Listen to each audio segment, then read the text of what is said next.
Hello. I'm in Greenwich Village in line to see O Canada. And the great director, my favorite director, Paul Schrader, is going to be here to introduce the movie. So there you go. Maybe I'll talk about the movie after I see it.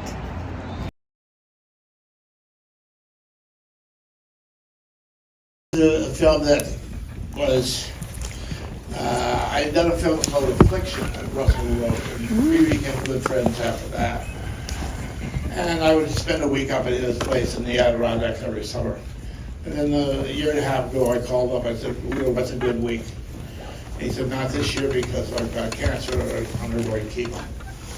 And he had written a book about the death process that he had sent me, but I had never read it. I said, well, I better read it. And that was Forgone, which he had wanted to call O Canada. And then I realized that that's what I should be doing. That the time had come to do a death movie. And so Russell called Forgone My Ivan Illich. So then it was Russell's Ivan Illich, and then it became My Ivan Illich. Well, that was really quite intense, actually.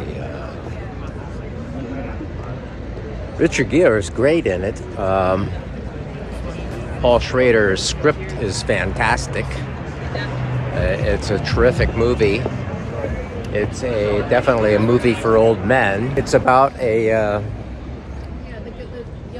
documentary filmmaker in Canada who is dying. This is the character played by Richard Gere. And he has cancer and he's dying. He has his wife of 30 years, played by Uma Thurman, who was a former student of his. And but there's all this past. And he has a reputation of this great filmmaker who did, films about important causes like Agent Orange and battling the seal, people killing baby seals for furs and stuff like that, And but he has this whole backstory that he wants to tell, and what's going on is he's being doing a documentary, talking head documentary about himself with one of his students, two of his students from the past, and who are now adults, 50 years old. So he's using the occasion of the documentary to tell his wife really what his life was about, to confess to her the things that he has not told her before. At one point he says, I have to do it in front of the camera. He can't make this confession without the camera running. But he wants his wife there because he doesn't know what sort of cut they're going to make of the film. And she was trying to stop the thing. So he goes back to his life, and the story is that he's a draft resistor from the United States who had moved to Canada. But the real story is much more complicated than that. And actually, he was not a draft resistor. He'd gotten off of that. He didn't have to do that. Let's put it that way. So he is really going to Canada to flee his life, to in a cowardly escape from this assumed commitments he's made, the things he's He has a wife and a family. He has actually the first wife. I'm not sure if that was actually his kid, but the second wife for sure. He abandons his son with his wife, and the son doesn't see him for many years. So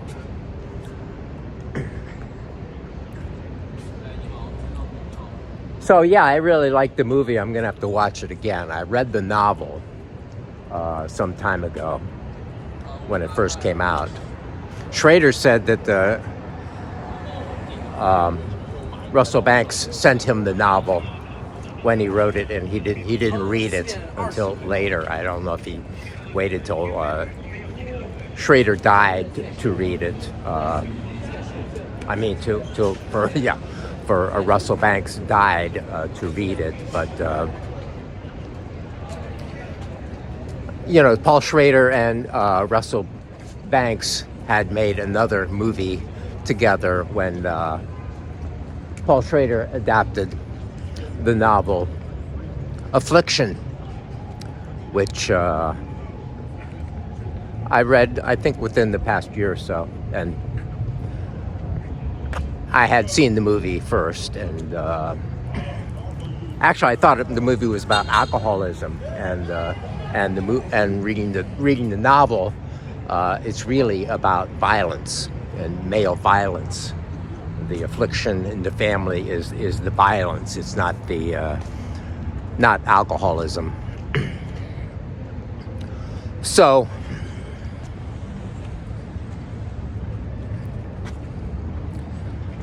And also, he had worked with Paul Schrader had worked with Richard Gere as well. Richard Gere in American Gigolo. So they're back together again with this one. And Richard Gere is really good in this movie. I mean, I'm not an Oscar kind of person. I don't believe that's the standard we need to go by. But it is a very worthy performance with a lot of nuance, a lot of stuff going on. Actually, the structure of the film is quite interesting because there is a younger actor who plays the character Leonard as at the younger ages where he's going back to talking about and remembering. But then within the same kind of scenes, he'll replace that actor with Richard Gere. So Richard Gere is back in those scenes himself, talking about these things. So that was kind of cool. I like the way that was done. For $1. It's a good movie for an old man, and particularly an old man who hasn't led a straight ahead life. So that's where I come in with my personal view of this movie, because in a way I'm quite a bit like Leonard Fife in that I have not led a altogether straight ahead life either. Now, I haven't abandoned any children, fortunately. I have not had any children, fortunately, again, I guess.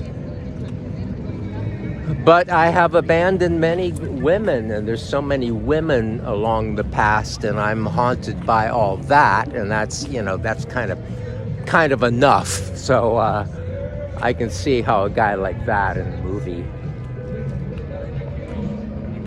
would come at the end and feel a sense of guilt for what went on, and maybe want to tell the story. Of course, he says at the end, it's like, okay, well, it's all your story now, so do with it what you want. Take it, cut it the way you want it, because it's your deal now. And that's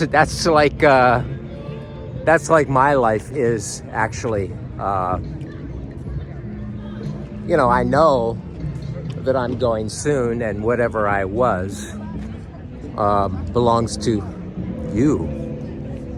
those who have known me and seen me. And actually, I feel that, you know,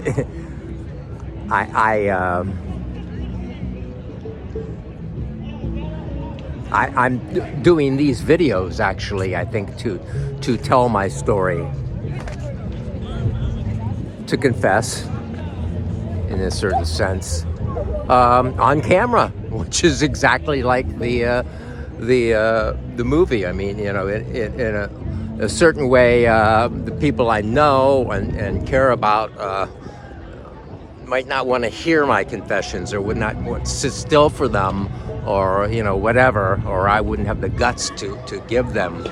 But that's why, you know, I do this kind of thing.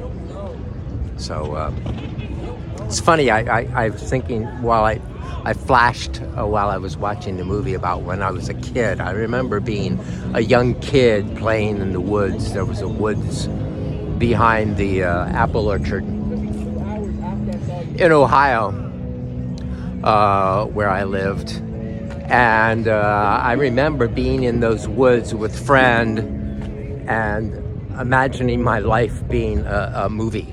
Like it was all being a movie, and I was in this movie, and like there were cameras watching me, and I was in a movie. So I guess I've always, you know, kind of been a little bit obsessed with, you know, I'm a distorted child of television. So, you know, the character of Leonard Fife in the movie is, you know, 9 years younger than me. So, you know, I was still somebody who could have gotten involved with the Vietnam era, unfortunately, but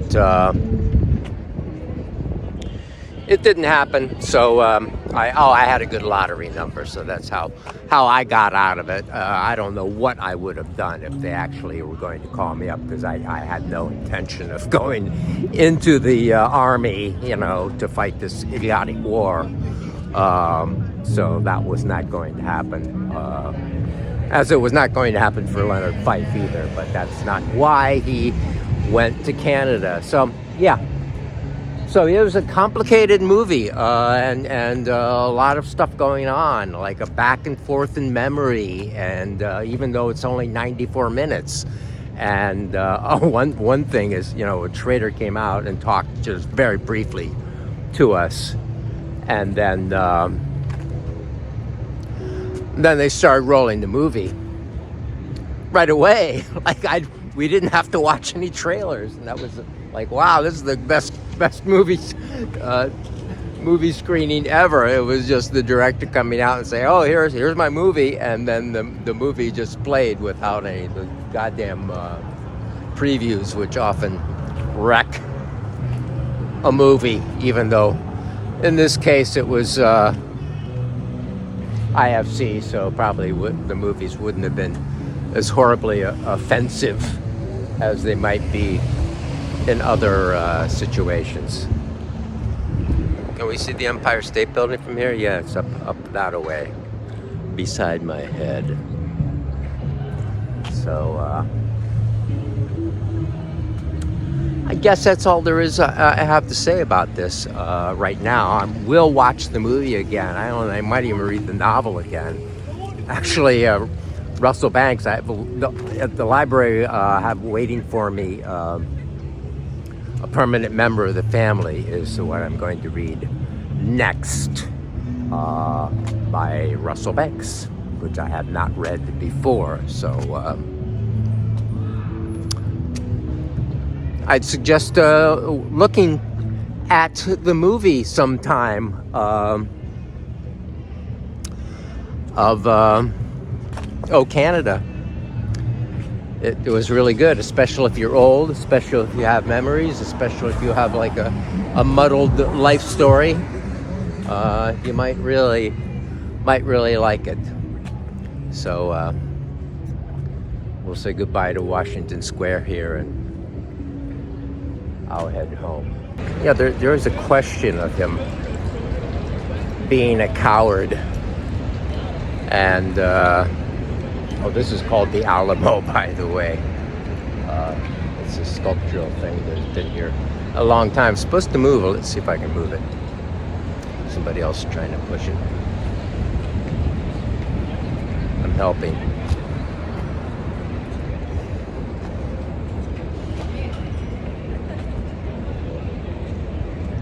I helped. So, yeah, cowardliness in relationship. So, sometimes it's just easier to reboot, to escape and go off to the next thing. Of course, in the case of Leonard, he goes to Canada and is living in Montreal, becomes his teacher, and he has this wife of 30 years, and then, there is no particular reboot. There's just, after that, there is just this confession. And that's probably a better way to do it. In my case, I did a reboot like 3.5 years ago. And it's a little rougher for an old man to do that. I tell you that this much, because it just doesn't work. It didn't work for me, and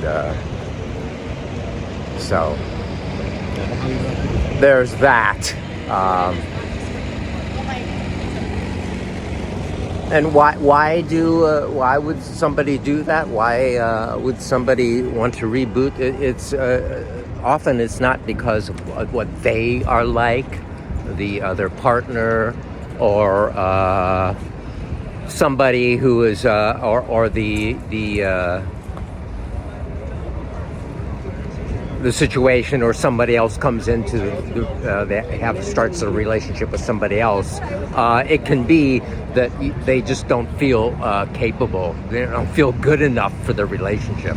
They don't feel capable of dealing with whatever issues might come up with the partner that they're going to need a really strong partner to deal with throughout life with. And I know or feel that I'm really kind of a weak person myself. So, I don't know if that's has anything to do with the Leonard Fife story here in the movie, but that's has been part of my story. I think I better walk across the street here before the light changes. So, yeah, I just wanted to add that little bit. And, it's a really good movie. As I said, I'm going to watch it again and probably wait till it's online somewhere. Paul Schrader is my favorite filmmaker. Russell Banks is one of my favorite novelists, particularly Cloud Splitter.